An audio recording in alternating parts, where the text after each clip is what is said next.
सम्मानित साथियों, नमो बुद्धाय, जय भीम। हमेशा की भांति एक बार पुनः हम लेकर उपस्थित हो चुके हैं आज का डॉक्टर अंबेडकर संदेश।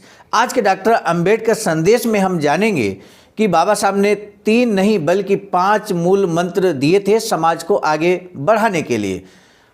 और वो 5 मूल मंत्र क्या है, ये जानने के लिए आपको आज का डॉक्टर अंबेडकर संदेश अंत तक वॉच करना चाहिए।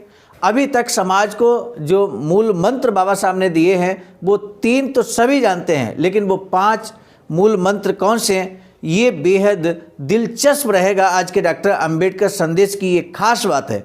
20 जुलाई 1942 को नागपुर में आयोजित अखिल भारतीय दलित वर्ग परिषद के अधिवेशन में परिषद के स्वागत मंडल की ओर से डॉक्टर बाबा साहब अंबेडकर को मानपत्र अर्पण किया गया। इस मानपत्र में दलित वर्ग के उत्थान और उद्धार के लिए संघर्ष करते हुए दलितों के राजनीतिक सामाजिक हकों की मांग के लिए डॉक्टर बाबा साहब ने लगातार 20 सालों तक जो आंदोलन चलाया था और समूचे दलित वर्ग की शक्ति को संगठन बनाकर एक किया, इसलिए उनका गौरव किया गया था। इसी प्रकार वायसराय की काउंसिल के सदस्य के रूप में नई जिम्मेदारी के पद पर उनकी नियुक्ति होने के लिए गौरवपूर्ण अभिनंदन किया गया था। मूल रूप में मानपत्र इस प्रकार था। सम्मानित साथियों, हम आपको बता दें, मानपत्र इंग्लिश में था और इंग्लिश का हिंदी वर्जन आदरणीय विजय कुमार बौद्ध जी, जो कि इस डॉक्टर अंबेडकर संदेश के संकलन करता है, आपने हिंदी वर्जन भी उपलब्ध कराया है। तो हम सीधे हिंदी वर्जन आपके समक्ष रखेंगे, क्योंकि इंग्लिश वर्जन और हिंदी वर्जन दोनों रखने से वीडियो काफ़ी लंबा हो जाएगा, इसलिए हम हिंदी वर्जन आपके समक्ष रखने जा रहे हैं। इस मानपत्र में लिखा गया था कि हमारे सबसे प्यारे बाबा साहब, हम नागपुर में आयोजित 3रे अखिल भारतीय दलित वर्ग सम्मेलन की स्वागत समिति के अध्यक्ष और सदस्य, आपकी इस अवसर पर हमारी कृतज्ञता के कार्य आयु के आपके 50वें वर्ष पूरे होने के कारण आपको ये संबोधन देने के लिए आदरपूर्वक प्रार्थना करते हैं। भारत के करोड़ों वंचितों मूक बधिरों के लिए आपने लंबे समय से निरंतर और अथक उत्साह और कार्यवश संयोग से भारत के दलित वर्गों के इतिहास में सबसे महत्वपूर्ण वर्ष ये है, क्योंकि अब आपने अपना कार्य क्षेत्र सक्रिय राजनीति से बदलकर कार्यपालिका में ले लिया है।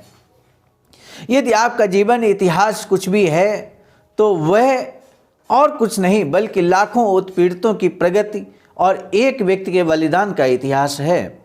आप हमारे लिए केवल एक व्यक्ति नहीं बल्कि एक संस्था हैं। आप हमारे एकमात्र मार्गदर्शक, मित्र और दार्शनिक हैं। आप दलित वर्गों के एकमात्र सहारा हैं। हमारे वर्गों के उत्थान के लिए उचित उद्देश्य में आपके निरंतर प्रयास वास्तव में ऐसे लाभों का साधन है जो हमने अब तक हासिल किए हैं।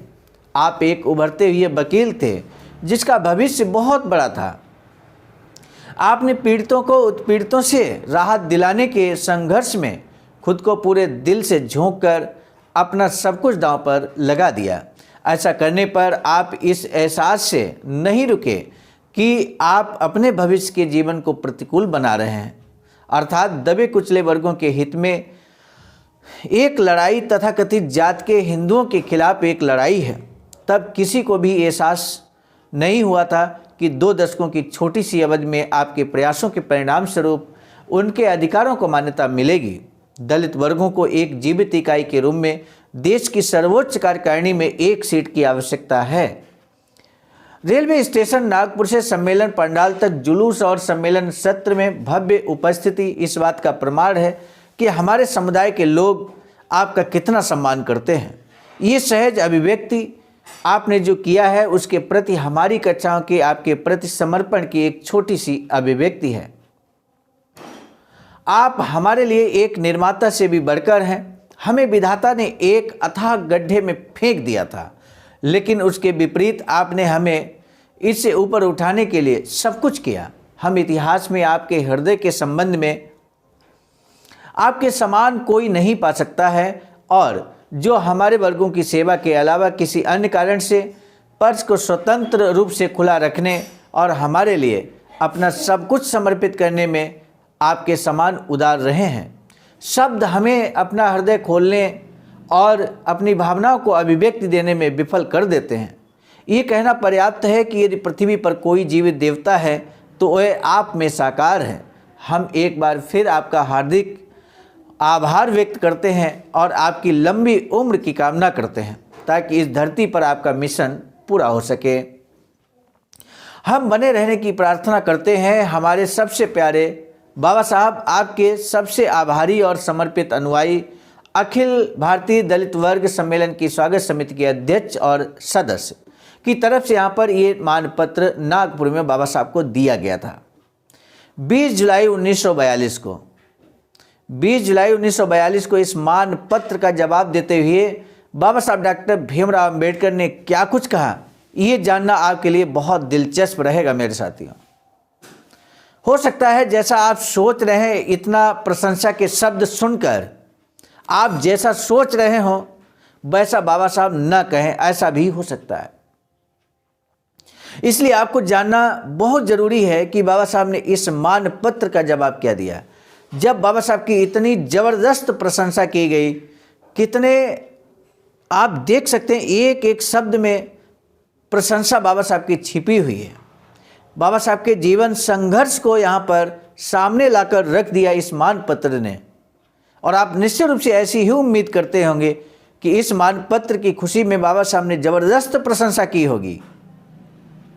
मेरे साथियों, इसीलिए हम कहते हैं कि हो सकता है कि आपके विपरीत कुछ बाबा साहब ने कहा हो। आइए जानते हैं बाबा साहब ने इस मानपत्र का जवाब देते हुए क्या कुछ कहा है। बाबा साहब ने कहा कि इस तरह का मानपत्र मुझे देने की आवश्यकता है। क्या यह मैं सोचता हूँ तो मुझे अचरज होता है। शुभ चिंतन और मानपत्र के पीछे एक विशेष इतिहास है। मानपत्र देने का क्या इतिहास हो सकता है, बाबा साहब बताते हैं। और यही कारण है कि बाबा साहब कहते हैं कि जो कौम अपना इतिहास नहीं जानती वो इतिहास का निर्माण नहीं कर सकती। इसलिए इतिहास जानने का सबसे सुंदर पटल है डॉक्टर अंबेडकर संदेश, आवाज़ का ऑफिशियल यूट्यूब चैनल, जिसे आपने सब्सक्राइब कर लिया होगा। ये हम पुनः भरोसा जताते हैं। बाबा साहब कहते हैं खासकर शुभकामना संदेश स्वास्थ्य कामना के साथ तो वह जुड़ा ही है।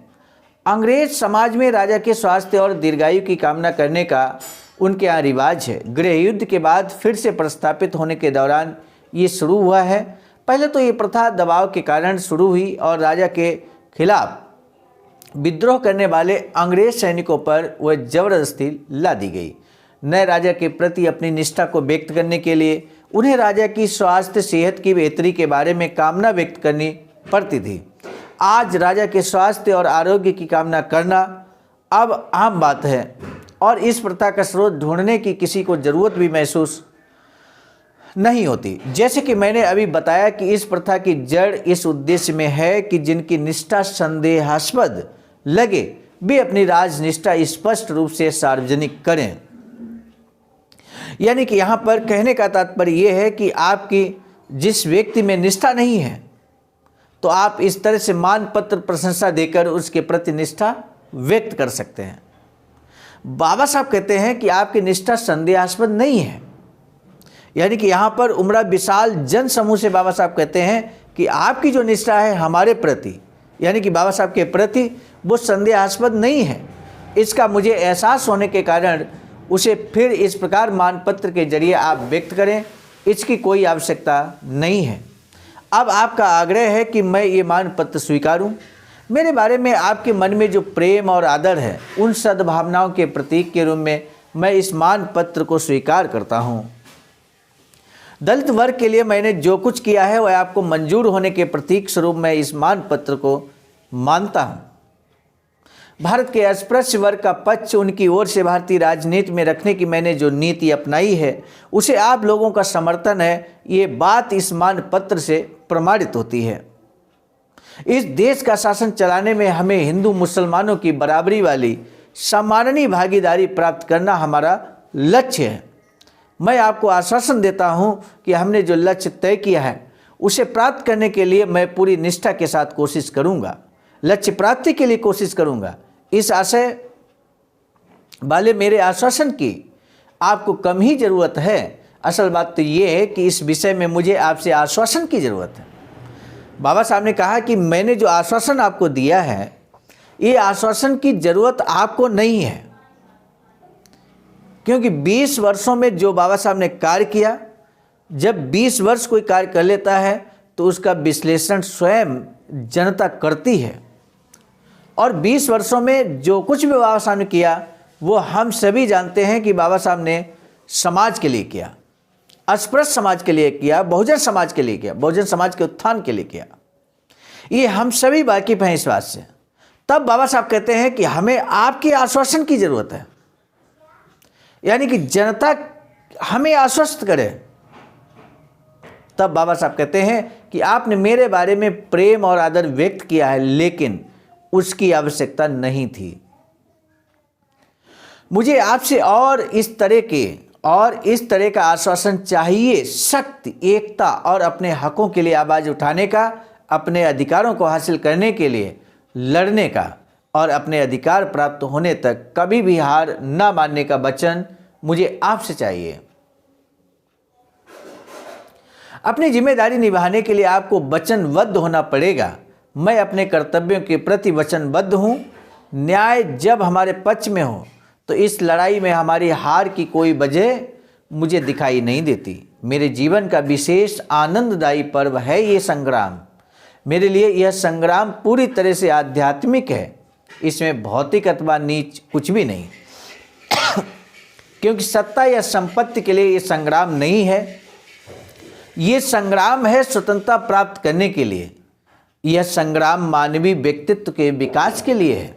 हिंदू समाज व्यवस्था के कारण जिस मानवीय व्यक्तित्व को मसल दिया गया और छिन्न भिन्न कर दिया गया, उस व्यवस्था के खिलाफ है ये संग्राम। और इस संग्राम में अगर हम हारे तो हमेशा के लिए मसल दिए जाएंगे और ये दमन हमेशा चलता रहेगा। आपके हित के लिए आखिर मैं यही उपदेश दूंगा, पढ़ो, आंदोलन करो, लड़ाई छेड़ो, संगठित बनो। और 5वां मूल मंत्र दिया बाबा साहब ने, आत्मविश्वास रखो और कभी भी धीरज मत खोना। यानी कि इसी बात को हम लोग वर्तमान में शिक्षित करो, आंदोलित करो, संगठित करो। ये 3 मूल मंत्र देते हैं, लेकिन ये 2 मूल मंत्र बाबा साहब के द्वारा 20 जुलाई 1942 को दिया गया, क्यों छोड़ देते हैं? इन 2 मूल मंत्रों को क्यों छोड़ देते हैं, जबकि ये शेष 2 मूल मंत्र हमारे अंदर आत्मविश्वास पैदा कर सकते हैं? सामान्य साथियों, जरूर आप महसूस करते हैं कि डॉक्टर अंबेडकर संदेश के माध्यम से वो इतिहास भी आपके समझ आ रहा है, सटीक जानकारी आपके समझ आ रही है, जिस जानकारी से आप वाकिफ संभवतः नहीं थे। तो यहाँ पर बाबा साहब ने जो लास्ट मूल मंत्र है उसे भी हमें जोड़ना होगा, हमें ध्यान रखना होगा और समाज को जागरूक करना होगा। सामान्य साथियों, आत्मविश्वास रखो और कभी भी धीरज नहीं खोना। आत्मविश्वास की बदौलत बाबा साहब कहते हैं कि आप बड़ी से बड़ी लड़ाई को जीत सकते हैं, सफलता प्राप्त कर सकते हैं।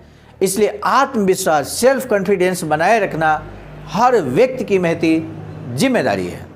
बाबा साहब कहते हैं, मुझे एहसास है कि आप मेरा साथ देंगे और मैं भी हमेशा आपका साथ निभाऊंगा।